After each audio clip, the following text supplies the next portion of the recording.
A história começa com uma pessoa dizendo que sabe que existe alguém que um dia irá reconhecê-la, encontrará sua cabeça e os fará pagar. Assim como ninguém classifica um caule espinhoso como uma rosa completa, ela existe, mas não existe em nenhuma forma. Por centenas de anos, a morte sempre andou entre os humanos, a morte sempre está ao seu lado, e não importa a aparência que tenha.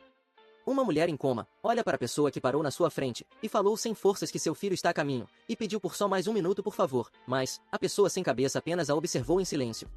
No final, todos só comandam apenas sua vida diária, não tem como escapar de um ceifador da morte, um enviado sem rosto que caminha entre os humanos, um Durarran.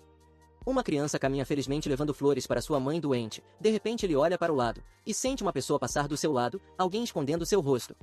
20 anos depois, uma garota olhando para o celular, comenta que ele é realmente lindo, é impossível esconder sua beleza, nesse mundo onde ser bonito é tudo. A mulher continuava a falar que ele se parece com um personagem de Webtoon, a outra do seu lado perguntou se ela gostou tanto dele assim. Ela respondeu que é claro que sim, ele é tão lindo quanto qualquer estrela de cinema de sucesso, como alguém poderia não gostar do Voxiol. Em seguida, disse que não faz sentido e sorriu. Uma pessoa sem rosto observava a garota dizer que tanto faz, ela fica louca por qualquer pessoa bonita mesmo. A outra respondeu que gosta dele pelo que ele é, para ela, não importaria se ele nem tivesse cabeça. A ceifadora da morte observava o cartaz do homem que elas estavam falando, e comentou que provavelmente deve ser cansativo ter um rosto. Enquanto caminhava, ela se perguntava que tipo de rosto ela tem, na verdade, será que ao menos já teve algum? Um homem esbarrou nela e gritou para prestar atenção, por acaso seus olhos são só para de decoração, olhe por onde anda. Mas a pessoa não respondeu, continuou andando silenciosamente, pensando que se tivesse um rosto, guiaria todos eles com seu sorriso mais brilhante. Ela andava calmamente entre as pessoas, logo depois chegou em um lugar de filmagens, ela parou e começou a verificar quem vai morrer hoje. Depois de verificar, comentou que odeia lugares lotados, mas de qualquer forma, precisa fazer isso. De repente, ela parou de andar e se virou para olhar um cartaz na parede do local, se lembrou que esse é aquele homem que aquelas garotas estavam falando. No set de filmagens, alguém gritava que não é isso, não se preocupe, não importa o que aconteça, ele sempre irá amá-la incondicionalmente, então os dois se abraçaram. Em seguida, o diretor do filme ordenou que todos descansem, vão continuar depois de fazer a manutenção nas câmeras, ele ordenou que um homem conferisse as posições das câmeras. O homem se questionava por que está se sentindo tão mal hoje, vem se sentindo estranho assim já faz alguns dias, e se intensificou quando esbarrou em uma pessoa mais cedo. Enquanto isso, uma mulher se aproximou do Voxiol e comentou que a atuação dele é realmente incrível, até pensou que era real. Ela perguntou se ele pode mesmo amar de forma incondicional, como disse nas filmagens. Ele sorriu e respondeu que não tem tanta certeza, então se aproximou dela e a seduziu falando que se for o destino talvez sim. A mulher encantada disse que ele é mais romântico do que pensou, além de ser muito lindo. De repente, o diretor o chamou e informou que é a hora da cena solo dele, e ordenou que se prepare. Ele recebia instruções o que devia fazer, quando de repente notou algo. Uma mulher sem rosto caminhava silenciosamente pelo local, ele ficou paralisado e olhou para ela com surpresa. E então um homem gritou desesperadamente que isso é um monstro, a mulher continuava a andar tranquilamente na direção dele, as pessoas ao redor se perguntavam o que ele está pensando, por acaso enlouqueceu, não tem nenhum monstro aqui. Wu olhou para o homem que gritava perguntando o que há de errado com todos eles. Como não conseguem ver, ele apontou para a pessoa sem cabeça, e disse que está ali o monstro aterrorizante, ela não tem cabeça. Ele caiu no chão, e pedia desesperadamente para ela não se aproximar dele. Ela parou por um momento para verificar os dados corretamente. Ela comentou que em 24 de abril, nome Jiao, tem uma morte acidental por volta das 17 horas. Enquanto ela relatava as causas da morte, Xiao olhou para ela e ao ver sua aparência, se lembrou quem é aquela pessoa. Essa pessoa parece ser a mulher que ele viu, quando visitou sua mãe pela última vez no hospital. O homem ainda gritava desesperado pedindo socorro, e Xiao se perguntava do porquê ninguém consegue vê-la, exceto por esse membro dos bastidores. Mas de qualquer maneira, decidiu que precisa descobrir e correu em direção a ela. Enquanto isso, as unhas dela ficaram maiores se preparando para matá-lo. Quando Xiao chegou mais perto, teve certeza que ela é definitivamente a mulher que estava lá quando sua mãe morreu. Ele pegou nos ombros dela, e disse que lembra de tê-la vista em algum lugar, mas de repente, sangue se espalhou pelo local do set de filmagens. As mãos de Xiao que segurava a ceifadora, começou a soltá-la rapidamente, então ele caiu no chão desacordado coberto de sangue. A mulher sem rosto olhava para ele caído no chão, pensando que isso nunca aconteceu antes. O destino do homem que deveria morrer mudou. As pessoas gritavam para chamarem uma ambulância rapidamente, e mandaram que parem os repórteres do lado de fora. O desespero foi ainda maior quando perceberam que ele não estava conseguindo respirar. Enquanto isso, o homem que deveria morrer tentava se esconder daquele monstro. A ceifadora se perguntava se ele correu até ela, e como ele conseguiu vê-la. Ainda disse que lembra de tê-la vista antes. Isso deveria ser completamente impossível. Mas, palavras sussurravam em seus ouvidos, que se alguém reconhecer ela, encontre a cabeça e faça-os pagar pelo pecado. Ela parou por um momento, imaginando se esse deve ser a pessoa que ela procurava. Enquanto isso, Xiao era levado para a ambulância que havia acabado de chegar. Ele estava completamente coberto para não ser reconhecido e virar um escândalo. Mas ao mesmo tempo, a ceifadora os observava, determinada a descobrir se ele é a pessoa certa. Agora, à noite no hospital da cidade, a mulher estava parada em frente à porta de um paciente, ela mandou uma mensagem para alguém perguntando como ela lida com isso, a outra pessoa respondeu para ela se virar. Ela entrou no quarto, e viu Sheol respirando por aparelhos, ela observou refletindo que ele tem sorte por ter sobrevivido. Em seguida, ela estalou os dedos, Sheol ainda estava desacordado, de repente a ferida na sua cabeça começou a se curar lentamente. Após ajudá-lo, a ceifadora se questionava se terá que mandá-lo para a morte novamente, ela se virou para sair e decidiu observá-lo por um tempo. Mas repentinamente, ele segurou o braço dela, e disse que finalmente a encontrou depois de 20 anos. Sheol perguntou se é ela, a mulher que ele viu naquele dia. A mulher não respondeu, perguntando-se do que ele está falando. Então, ele sorriu enquanto olhava fixamente para ela, ele a puxou pelo braço fazendo-a cair em cima dele. Em seguida, ele comentou que havia pensado que já tivesse envelhecido, mas ainda é tão bonita quanto naquela época, e a chamou de seu destino. Quando se vê o ceifador diante de seus olhos, é um sinal de Deus, de que sua morte está próxima. Deus é justo, mesmo para aqueles que estão vivos e bem, é dada a oportunidade de reconhecer a morte, mas eles não percebem isso. Embora a morte esteja sempre ao nosso redor, ela é inalcançável, o que também é uma consideração de Deus para permitir que o ser humano sonhe com a vida eterna. Esta é também a razão pela qual o ceifador sem cabeça pode permanecer no mundo dos vivos. Sheol perguntou se ela é um ser que só se vê depois da morte. A ceifadora olhou sério para ele, depois tirou as mãos dele para longe, e respondeu que ele não está morto, porque ela salvou sua vida. Em seguida, ela ordenou que ele pare de falar besteira e responda, como já viu ela antes. Sheol pensou que é claro que ela não se lembra dele, naquela época, ele só tinha 9 anos. A ceifadora comentou que mesmo que ele tenha visto, não há como se lembrar dela, porque ela não tem um rosto que possa ser reconhecido.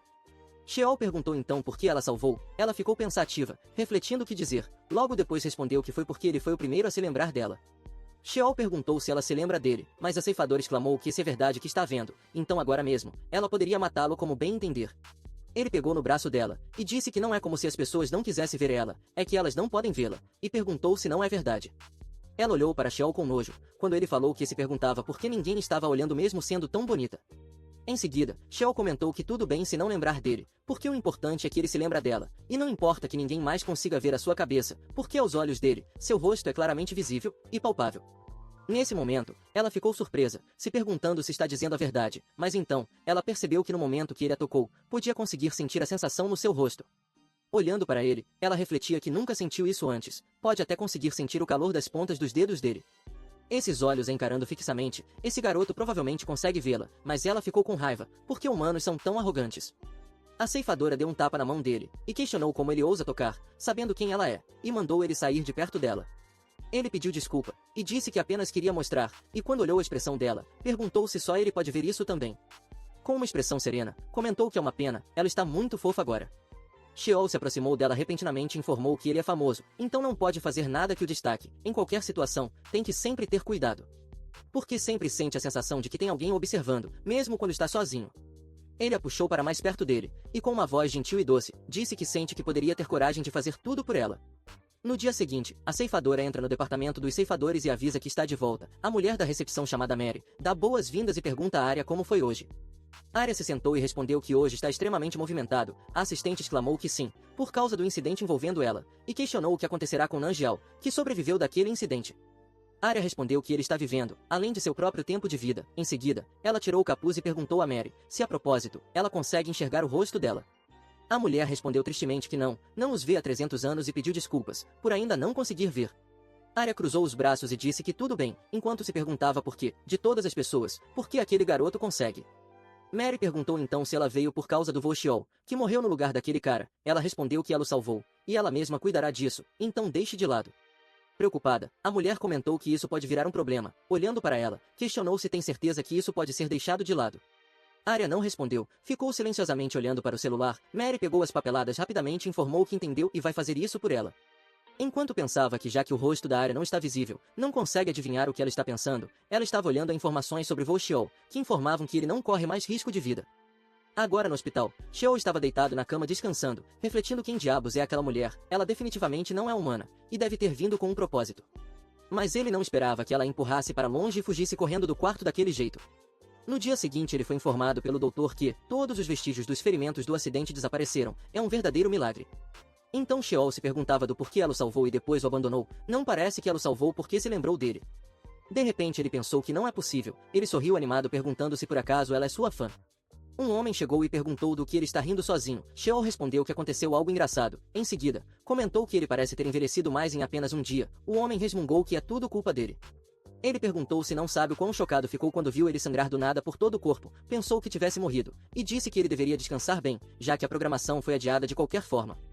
Sheol disse que não há necessidade de adiar o cronograma. O homem perguntou por que ele está dizendo isso.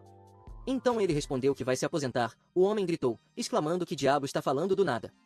Ele disse que se tivesse morrido, teria que se aposentar de qualquer maneira, mas o homem disse que isso é diferente.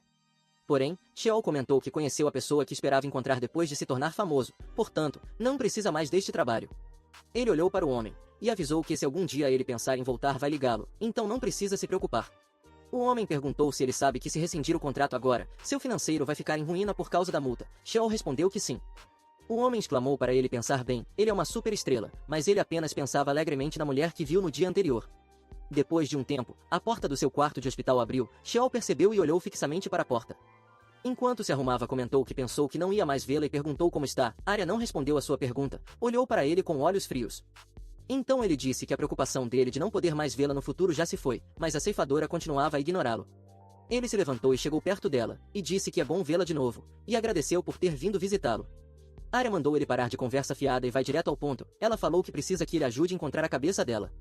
Sheol respondeu que vai ajudá-la com o seu pedido, mas Arya olhou furiosa para ele, e informou que isso não é um pedido, é uma ordem. Sheol sorriu e respondeu que isso não importa, enquanto ela pensava que acabou se envolvendo com um maluco. Vendo essa expressão dele, ela não consegue entendê-lo. Em seguida, Arya avisou que se não ajudá-la corretamente, vai matá-lo imediatamente, já que sua vida está nas mãos dela. Mas ela foi pega de surpresa, quando Sheol falou que isso não vai acontecer, então não precisa se preocupar. Mas ele falou que em troca, tem uma condição muito importante. Arya exclamou que é uma ordem, e perguntou por que está adicionando condição. Ele então falou vai pedir um favor, ela questionou que favor seria esse. Sheol comentou que o favor que ele quer é que cuide dele de agora em diante. Arya não entendeu o que ele quis dizer com isso, e apenas ficou esperando ele se explicar. Sheol explicou que, se é ela quem decide se ele vive ou morre, então deveria assumir a responsabilidade, e perguntou se ela não acha. Arya questionou o que isso tem a ver com cuidar dele. Em seguida, falou que para começo de conversa, se ele não tivesse corrido aquela hora para atrapalhá-la nada disso teria acontecido. Sheol disse que mesmo assim, no final ela o salvou. Arya perguntou furiosa se ele está querendo morrer de verdade.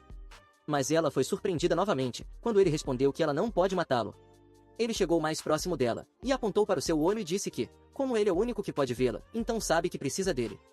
Ela pôs a mão no rosto, pensando consigo mesma que ele está certo, então respondeu que tudo bem, vai cuidar dele.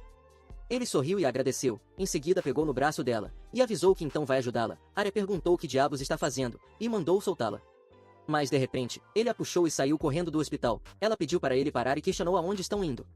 Porém, ela parou de correr, e colocou as mãos na frente do seu rosto. Vários repórteres estavam na frente do hospital tirando fotos dele. Eles questionavam a Sheol qual é o motivo da rescisão do contrato, e pediram que conte o motivo da mudança repentina de opinião. Ele se virou para um repórter que perguntou que, se por acaso está relacionado a um problema de relacionamento, ele sorriu para a câmera e disse que é uma pergunta interessante. Ele pegou novamente no braço de Arya, enquanto corria com ela para longe dali, gritou que sim, está se aposentando dos cinemas por causa de uma mulher. Todos os presentes no local não acreditavam no que ouviram, enquanto Arya, ao ver a expressão de felicidade estampada no rosto dele, pensou que esse cara é completamente maluco. Os repórteres corriam desesperados atrás de Sheol, pedindo para ele esperar um minuto e responder quem é essa mulher. Arya se questionava no que ele estava pensando quando disse aquilo, e se perguntava também se ela é a mulher a qual ele se referiu. Da última vez que se falaram adequadamente, Arya tinha deixado bem claro que ela quem o usava, mas de alguma forma, sente que suas vontades estão a influenciando. Os repórteres empurravam uns aos outros. Eles corriam furiosamente dizendo que essa notícia vai ser o maior sucesso, enquanto uma mulher que corria junto, chorava por não acreditar que Sheol tem uma mulher, porque traiu todas as mulheres assim. Eles se esconderam atrás de uma casa, escutando as pessoas gritarem enquanto se perguntam aonde ele foi. Arya perguntou se foi isso que ele quis dizer quando a falou para assumir a responsabilidade. Mas de repente, Sheol colocou a mão na boca dela. Ela olhou furiosa para ele perguntando o que está fazendo. Ele fez um gesto com a mão e pediu para ela fazer silêncio, senão vão encontrá-los. Arya pensava que ele colocou a mão na sua boca de novo, sem a sua permissão, mas desta vez ela se sente estranha. Ela tem um rosto desconhecido até pelas suas próprias mãos, então se questionava como ele poderia saber onde fica sua boca sem o ver. Mas ela não consegue sentir seus lábios com suas próprias mãos. Sheol olhou para ela, enquanto Arya pensava que provavelmente tem quase certeza de que ficam aqui. Ele sorriu ao vê-la tentar sentir seus próprios lábios. Nesse momento, Arya ficou surpresa quando ele passou os dedos delicadamente nos lábios dela, e disse gentilmente que seus lábios ficam aqui. Ela olhou para ele nervosa, ao sentir o toque quente de seus dedos. Os olhos dele também a deixavam encantada. É algo muito belo. Arya refletiu que ele continua mexendo na sua boca. Está feliz de alguma forma, mas também assustada. De repente os dois foram interrompidos quando alguém apareceu. Uma garota de óculos perguntou se ele levou Xiao. Nesse mesmo instante, os repórteres escutaram o que ela disse e começaram a gritar que Xiao está aqui. A situação estava ficando tensa. Ele falou para Arya que precisam ir agora. Ele pegou na mão dela e voltaram a correr para fugir dos repórteres que corriam atrás deles desesperados. Eles perseguiam Vo Xiao de perto, questionavam se é verdade que ele está aposentando, e há quanto tempo está namorando. Arya então percebeu algo importante: todo mundo está perseguindo ele, não ela. Então ela se perguntava por que está sendo tão idiota ao ponto de estar fugindo também. Ela sorriu pensando que de qualquer forma, eles não podem vê-la, então ela parou de correr e avisou Xiao que não quer mais correr. Cansado, ele perguntou surpreso por que não, eles precisam ir, não é hora para brincadeira.